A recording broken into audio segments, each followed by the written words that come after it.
नमस्कार। सुर्खियों के बाद खबरें विस्तार से। सबसे पहले बात कानून व्यवस्था। ध्वस्त होती कानून व्यवस्था। रायपुर में लगातार क्राइम का ग्राफ बढ़ता जा रहा है। रेलवे स्टेशन गुरुद्वारे के सामने एक अज्ञात युवक की हत्या कर दी गई है और घटनास्थल के पास ही जीआरपी और आरपीएफ का थाना है। ये और ज्यादा शर्म की बात। इसके अलावा धारदार हथियार से युवक की गोद कर बेरहमी से हत्या कर दी गई।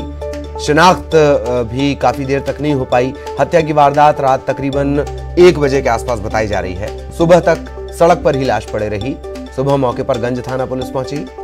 कई बार कॉल करने के बावजूद गंज थाना प्रभारी फोन रिसीव नहीं कर रहे थे। एक तरफ राजधानी में लगातार आपराधिक घटनाएं बढ़ रही हैं और पुलिस की लापरवाही सामने आ रही है। राजधानी में पुलिसिंग की क्या व्यवस्था है, ये आप कुछ दिनों के अखबार आंकड़े उठाकर देख लें, कुछ दिनों की खबरें याद कर लें, आपको क्लियर हो जाएगा।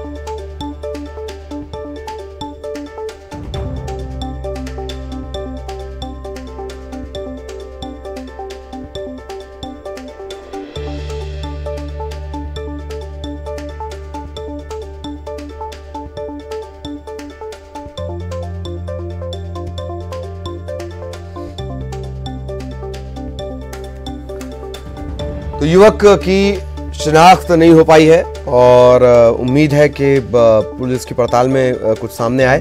ममता हमारी सहयोगी इस वक्त हमारे साथ जुड़ी हुई हैं। सीधे आपको ममता के पास लिए चलेंगे। ममता, एक और हत्या कई घंटों बाद पुलिस पहुंची है, लेकिन जानकारी मिल रही है कि बहुत मामूली बात को लेकर ये विवाद हुआ है। जैसे आपको याद होगा, चश्मे का रेट, इसे लेकर चाकुओं से हमला कर दिया गया था। कुछ वैसी बात निकलकर सामने आ रही है क्या ममता?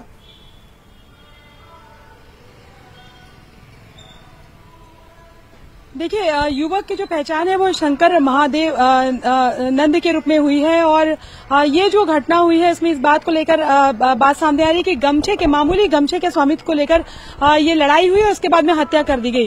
राजधानी रायपुर में जिस तरह से हम देख रहे हैं कि पिछले दिनों जो शहर के हृदय स्थल जयसम चौक पर जिस तरह से चश्मे के, मामूली चश्मे के विवाद पर हत्या कर दी गई, उसी तरीके से ये दूसरी हत्या की घटना है। नशे की हालत में भी नजर आया है, जो है नशे की भी बात कही जा रही है। तो जाहिर तौर पर जो लगातार जिस बात को लेकर हम सवाल उठा रहे हैं कि नशाखोरी लगातार जिस तरह से बढ़ रही है, जिस तरह से शराबखोरी बढ़ रही है और अलग अलग तरह की नशाखोरी बढ़ रही है और उसके चलते जिस तरह से घटनाएं हो रही है वो कहीं ना कहीं बहुत ज्यादा चिंताजनक है। और अगर हम बात करें तो जो स्टेशन चौक पर जहां पर अगर हम तो वहां पर तो हर वक्त जो है पुलिस आसपास में मौजूद रहती है और सामने स्टेशन है। अगर वहां इस तरह की घटना होती है और घंटों लाश जो है वो सड़क पर पड़ी रहती है, खून बिखरा पड़ा रहता है और कई घंटों बाद में पुलिस पहुंचती है, तो कहीं ना कहीं ये चीजें सवाल खड़ा करती है। आपने देखा होगा कि लॉकडाउन के पहले किस तरीके से पुलिस जो है एक तरह से कहें कि सिंघम की तरह पूरा एक जुलूस निकाला गया था, मोटरसाइकिल जुलूस निकाला गया था। उस समय लगा था कि इतनी पुलिस फोर्स है हमारे पास में, इतनी ताकतवर है हमारी पुलिस, लेकिन जिस तरह से लगातार ये जो घटनाएं हो रही है वहां पर अगर पुलिस की इस तरह से एक तरह से कहे कि कहीं उपस्थिति नजर नहीं आती, तो वो कहीं ना कहीं सिंघम तो ऐसा लग रहा है कि अचानक से गायब हो गए हैं। सारे सिंघम गायब हो गए हैं, ऐसा लग रहा है राजधानी के हालात देखकर।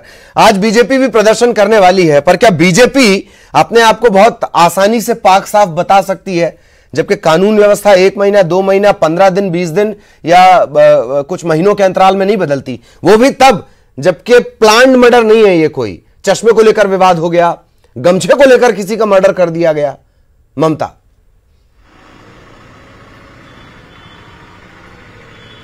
देखिए, बात यह है कि अगर हम बात करें चश्मे और गमछे की बात अलग है, लेकिन जिस तरह से नशाखोरी की लगातार जो शिकायतें बढ़ रही हैं, जो रेप की घटनाएं बढ़ रही हैं और उसके अलावा भी प्रदेश में जिस तरह से आपराधिक घटनाक्रम लगातार बढ़ रहे हैं, उसको लेकर कहीं न कहीं कि न केवल विपक्ष बल्कि आम लोग भी सवाल उठा रहे हैं। कहीं न कहीं इस बात को लेकर भी गृहमंत्री से सवाल हमने भी पूछे और लगातार सवाल पूछे जा रहे हैं कि क्या पुलिस का खौफ एक तरह से कहें कि कम हुआ है या फिर पुलिस के ऊपर कोई अलग तरीके का दबाव है।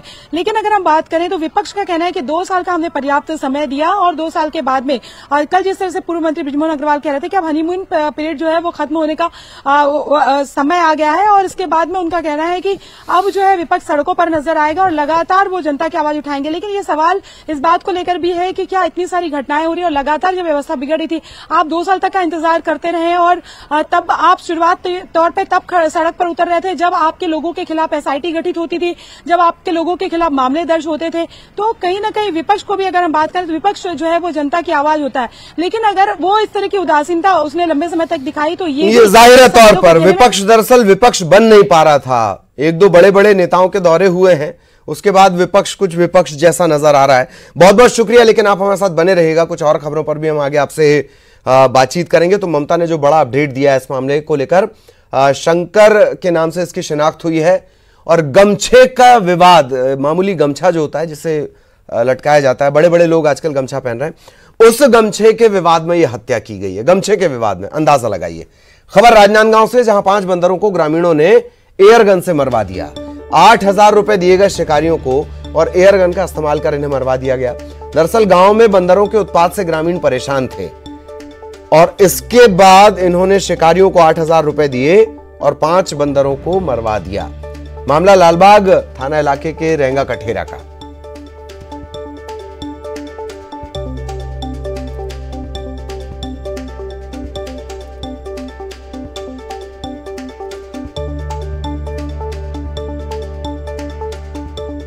राजनांदगांव का पूरा मामला है। 5 बंदरों को ग्रामीणों ने एयरगन से मरवा दिया।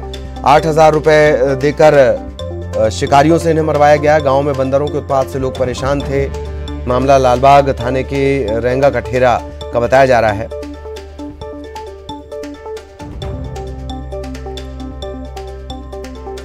बंदरों के उत्पात की आमतौर पर तस्वीरें आती हैं, हर जगह से तस्वीरें आती हैं,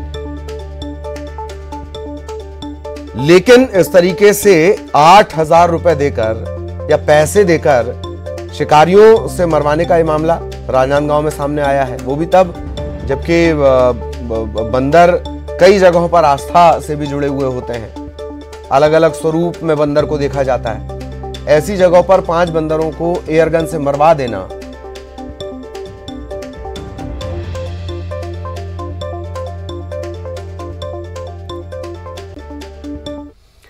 खबर सुकमा से, जहां शराबी डॉक्टर ने अस्पताल में हंगामा कर दिया। स्टाफ और मरीजों से दुर्व्यवहार किया। डॉक्टर के हंगामे का वीडियो वायरल हो रहा है। कलेक्टर ने तत्काल इसे निलंबित करने के निर्देश दिए हैं और सीएमएचओ सीबी प्रसाद बंसोड़ ने इसे निलंबित कर दिया है। जिले के सौतनार स्वास्थ्य केंद्र में डॉक्टर पदस्थ था।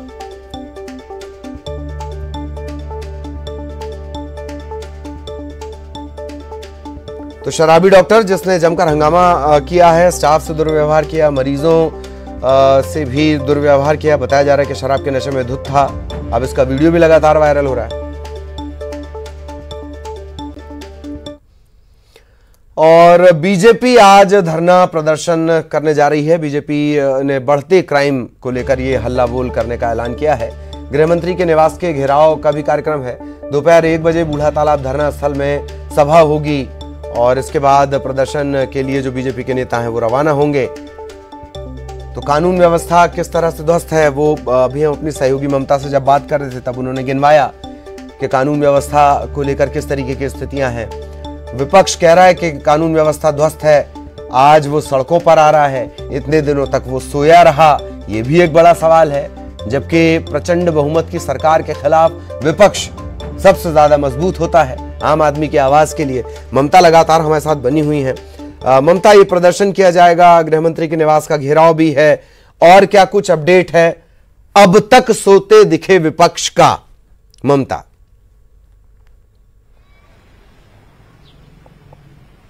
बिल्कुल, देखिए, बीजेपी कार्य समिति की कल बैठक, प्रदेश कार्य समिति की बैठक हुई और नए अध्यक्ष विष्णुदेव साय के नेतृत्व में ये बैठक हुई। तो इस बैठक में ही ये रणनीति बनी थी कि अब लगातार जो है वो विपक्ष सड़क पर दिखाई देगा और तमाम जो पार्टी के विधायक हैं, सांसद हैं, वो लगातार सत्ता पक्ष का, सरकार का, राज्य सरकार का घेराव करेंगे। आज इसकी शुरुआत हो रही है और अगर हम बात करें तो बूढ़ा तालाब में वो 1 बजे इकट्ठे होंगे और वहां पर सभा होगी। और ऐसा कहा जा रहा है कि बीजेपी के राष्ट्रीय अध्यक्ष डॉक्टर रमन सिंह, इसके साथ बीजेपी के प्रदेश अध्यक्ष समेत तमाम जो बड़े नेता हैं वो यहां पर नजर आएंगे। और इसके बाद यहां पर सभा होने के बाद में 3 बजे करीबन वो गृह मंत्री के बंगले का घेराव करने के लिए निकलेंगे और वहां पर इस बात को लेकर जवाब मांगा जाएगा कि प्रदेश में जो अपराध बढ़ रहे हैं उसकी रोकथाम के लिए क्या किया जा रहा है। और इसके साथ ही अगर हम बात करें तो बड़ी संख्या में जो कार्यकर्ता है उनको उनके उपस्थित होने की बात कही जा रही है। और ये भी कहा जा रहा है कि तमाम जो बीजेपी के तमाम जो पदाधिकारी है वो यहाँ पर इस धरना प्रदर्शन में शामिल हो। तो जाहिर तौर पर आक्रामक तरीके से पूरा जो विपक्ष है वो सरकार को घेरना चाहता है और विपक्ष का ये कहना है कि अब बहुत समय हो चुका और अब जो है वो सरकार को जवाब देना पड़ेगा। शुरुआती तौर पे ये बहाना होता है कि अभी अभी जो है वो सरकार बनी है, लेकिन 2 साल का समय पर्याप्त होता है। तो देखना ये होगा कि इन तमाम धरना प्रदर्शन में किस तरह की आक्रामकता होती है। और इसके साथ ही उनका कहना है कि प्रदेश भर में भारतीय जनता पार्टी जो है लगातार अलग अलग तरीके से सड़क पर उतरेगी और चाहे किसानों के मुद्दे हो, चाहे अपराध की बात हो, चाहे तमाम जो मामले हो, माफिया राज, जिस तरह से कल राजनीतिक प्रस्ताव बीजेपी ने पारित किया उसमें यह कहा गया कि प्रदेश में जो है वो माफिया राज चल रहा है, तो इस माफिया राज के खिलाफ भी जो है वो आवाज उठाएंगे, इस तरह का बीजेपी का कहना है। तो जाहिर तौर पर आज एक बड़ा प्रदर्शन माना जाएगा और जिस तरीके से इस प्रदर्शन को लेकर कई बार बीजेपी की जो बैठक हुई तो कहीं न कहीं ये माना जा रहा है कि काफी बड़े तरीके से ये जो प्रदर्शन है वो किया जाएगा। फिलहाल 1 बजे तमाम लोगों को बुरा तालाब धरना स्थल इकट्ठा होने के लिए कहा गया है। लेकिन एक बात और है कि तमाम धरना प्रदर्शन के बीच में जिस तरह से हम देख रहे हैं कि कोरोना का जो संकट काल चल रहा है, जो संक्रमण का काल चल रहा है, वहां पर एक बात यह है कि आप अपने तमाम धरना प्रदर्शन करिए, लेकिन चाहे बीजेपी हो, चाहे कांग्रेस हो, चाहे हम और चाहे दूसरी पार्टियां हो, इन तमाम जो नियम कायदों की जमकर धज्जियां उड़ाते हैं और यही नजारा वहां पर भी दिखाई देगा। तो धरना प्रदर्शन करना अच्छी बात है कि आप अगर कह रहे हैं कि आप जनता की आवाज उठाने के लिए ऐसा कर रहे हैं, लेकिन कहीं ना कहीं सोशल डिस्टेंसिंग का पालन करना, मास्क का उपयोग करना, सैनिटाइजर का उपयोग करना बहुत जरूरी है, क्योंकि ऐसा होता है कि आप तो प्रदर्शन करके चले जाते हैं, कई लोगों को बीमार भी करके चले जाते हैं। जी जी, ये बात आपने सही कही कि इन सब चीजों का ख्याल रखना चाहिए, क्योंकि मरवाही से जो तस्वीरें आई दोनों ही पार्टियों की, तो ऐसा लग रहा है कि कोरोना भी उनके आगे नतमस्तक हो चुका है, वो हार मान चुका है कि हमारे नेता नहीं सुधरेंगे। बहुत बहुत शुक्रिया आपका ममता, इस तमाम जानकारी के लिए। सहयोगी ममता हमारे साथ जुड़ी हुई थी और किस तरीके से आज ये प्रदर्शन होगा ये भी देखना दिलचस्प होगा। प्रदर्शन होते रहने चाहिए। बात मरवाही उपचुनाव की करेंगे, जहां अखाड़ा तैयार हो चुका है। मरवाही उपचुनाव में 8 प्रत्याशियों के बीच मुकाबला है। एक प्रत्याशी इसमें से निर्दलीय है। सभी प्रत्याशियों को प्रतीक चिन्ह आवंटित कर दिए गए हैं। तो मरवाही उपचुनाव में 8 प्रत्याशियों के बीच मुकाबला, एक प्रत्याशी निर्दलीय, सभी प्रत्याशियों को प्रतीक चिन्ह आवंटित कर दिए गए हैं। नाम जान लीजिए। बीजेपी से डॉक्टर गंभीर सिंह, कांग्रेस से डॉक्टर के ध्रुव, राष्ट्रीय गोंडवाना पार्टी से doctor Urmila Singh Marco, Ambedkarite party of India Pushpa खेलन कोरचे, भारतीय ट्राइबल पार्टी बीर सिंह नागेश प्रतीक, गोंडवाना गणतंत्र पार्टी रितु पंद्राम, भारतीय सर्वजन हिताय समाज पार्टी से लक्ष्मण पोरते और निर्दलीय हैं सोनमती सलाम।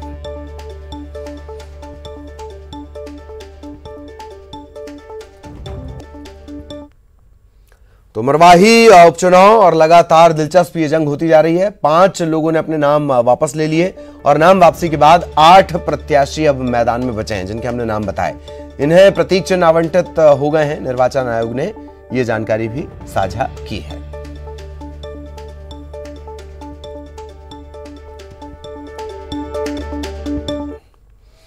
और अब जाति के जंजाल में फंसा जोगी परिवार मरवाही के दंगल से भले ही बाहर हो गया हो, लेकिन अब JCCJ घर घर जाकर जनता से वोट के बदले न्याय की मांग करेगी। अमित जोगी ने कांग्रेस सरकार पर छल करने का आरोप लगाया। वहीं कांग्रेस ने पलटवार करते हुए कहा कि अमित जोगी को न्याय नहीं बल्कि जनता से माफी मांगनी चाहिए, क्योंकि आज तक फर्जी जाति प्रमाण पत्र से के जरिए आदिवासियों के नाम पर वो चुनाव जीतते आ रहे थे। मरवाही की जनता को छला गया, मरवाही की जनता के साथ में अन्याय हुआ है। इस अन्याय के लिए न्याय मांगने के लिए हम लोग मरवाही के घर घर तक जाएंगे, हाट बाजारों तक जाएंगे और मरवाही की जनता को बताएंगे कि किस तरीके से कांग्रेस की सरकार ने हमारे साथ अन्याय किया है। अमित जोगी को यात्रा के जगह पश्चाताप करना चाहिए और मरवाही की जनता से माफी मांगना चाहिए कि नकली आदिवासी होते हुए वहां पर से चुनाव जीते और मरवाही की जनता को धोखा दिया, पूरे विश्व के आदिवासी समाज को धोखा दिया। खबर रायपुर से। विधानसभा का विशेष सत्र 27 और 28 अक्टूबर को हो सकता है। 1-2 दिनों में इसकी अधिसूचना जारी हो सकती है। सत्र में नए कृषि कानून से जुड़ा मामला भी सामने आ सकता है। विधेयक पेश करेगी सरकार। विधानसभा का विशेष सत्र बुलाने के लिए राज्य सरकार ने राजभवन को फाइल भेज दी है। संसदीय कार्य मंत्री रविंद्र चौबे ने जानकारी दी है।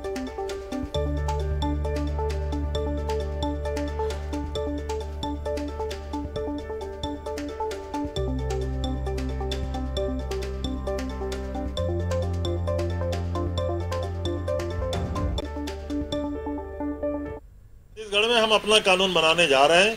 महामहिम के यहाँ हम लोगों ने एक नस्ती भेजी है। 27 और 28 अक्टूबर को विधानसभा का विशेष सत्र बुलाने के लिए माननीय मुख्यमंत्री जी और माननीय स्पीकर साहब से सिग्नेचर करा करके माननीय महामहिम तक हमने अपनी फाइल भेजी हुई है और हमारे विभाग का ड्राफ्ट तैयार है। जो प्राइवेट मंडी का बिल है, जो कॉरपोरेट सेक्टर के कॉन्ट्रैक्ट फार्मिंग का बिल है, जो एसेंशियल कमोडिटी एक्ट का बिल है, जो श्रम कानून की बिल है, इसके छत्तीसगढ़ में हम इस पे प्रतिकार करते हुए अपना कानून कैसे लाएंगे उसके ड्राफ्ट हम लोगों ने तैयार कर लिया है।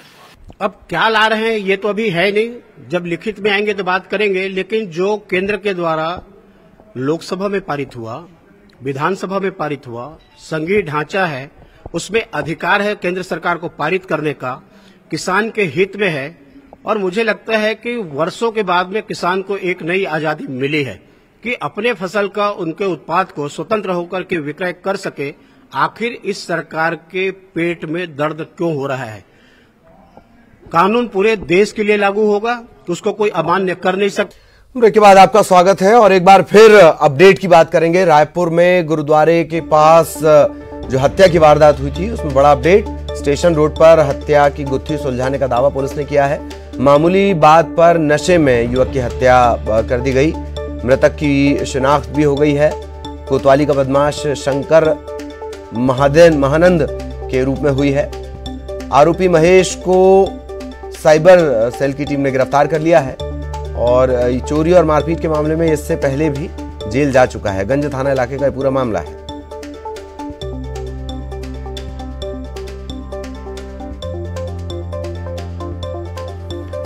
तो महेश आरोपी जो बताया जा रहा है उसे गिरफ्तार कर लिया गया है। पुलिस ने यह दावा किया है कि मामूली बात पर यह हत्या हुई है। मृतक की शिनाख्त भी हो गई है। कोतवाली इलाके का यह बदमाश है शंकर महानंद,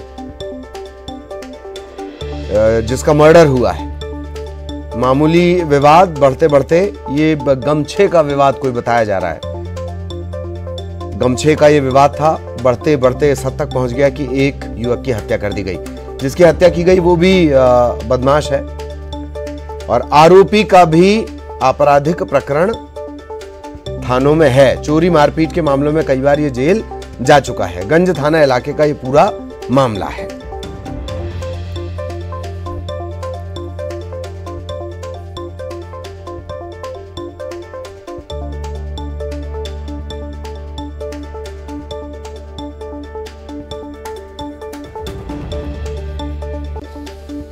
तो एक बार फिर आपको बता दें, थोड़ी देर पहले जैसे हमने आपको बताया था कि पुलिस ने दावा किया है स्टेशन रोड पर गुरुद्वारे के पास जो हत्या हुई थी धारदार हथियार से, उसकी गुत्थी सुलझाने का दावा पुलिस ने किया है।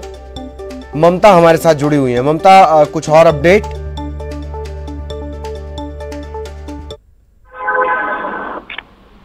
जी ममता, आप तक मेरी आवाज पहुंच रही हो तो बताएं, इस मामले में रायपुर स्टेशन रोड पर हत्या के मामले में कोई और अपडेट? हाँ बिल्कुल, देखिए ये जो है आरोपी जो है वो पकड़ा गया है। रायपुर के स्टेशन रोड गुरुद्वारे के सामने जो हत्या हुई है उसकी वजह यही बताई जा रही है कि गमछे के स्वामित्व को लेकर मामूली बात पर नशे में युवक की हत्या की गई है। और युवक जो है उसकी भी पहचान कोतवाली की निगरानी शुदा बदमाश शंकर महानंद के रूप में हुई है। और जो आरोपी महेश यादव है उसको साइबर सेल की टीम ने गिरफ्तार कर लिया है। आरोपी भी चोरी मारपीट के कई इलाकों में जेल जा चुका है। और पूरे इस मामले को लेकर अगर हम बात करें तो गंज थाने की जो पुलिस है वो पड़ताल कर रही है। और ये जरूर है कि पहले ये लग रहा, शुरुआती तौर पे अगर हम बात करें तो कहीं से भी ये समझ नहीं आ रहा था कि हत्या आखिर हुई क्या है। लेकिन अब जो है ये पता चला है कि एक गमछे को लेकर विवाद हुआ है और जान पहचान दोनों की रही है। और दोनों के ही खिलाफ अगर हम बात करें तो मामले दर्ज रहे हैं थानों में। जी जी, एक और बात जो थोड़ा अजीब लगती है कि साइबर सेल की टीम ने इसे गिरफ्तार किया, इसका कोई खास लिंक नजर आता है ममता? देखिए अभी अगर हम बात करें तो गंज थाने का ये मामला है। और जो शुरुआती तौर पे अगर हम बात करें तो शायद फोन की जो लोकेशन है उसके आधार पर जो है वो इस जो आरोपी है उसकी जो है वो पता चला है। शुरुआती तौर पे ये जानकारी आई है। हालांकि इसमें आगे भी अपडेट होता रहेगा। बहुत बहुत शुक्रिया ममता इस तमाम जानकारी के लिए।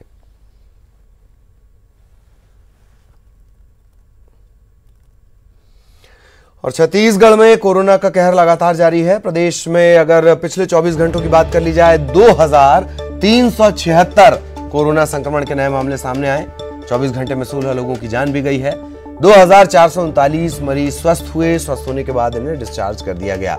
जशपुर की बात करेंगे, 55 कोरोना संक्रमण के मामले, सबसे ज्यादा 200 नए मामले जांजगीर चांपा में, और फिलहाल एक्टिव केसेस की संख्या छत्तीसगढ़ में 25,979। अलग अलग जगहों पर इनका इलाज चल रहा है।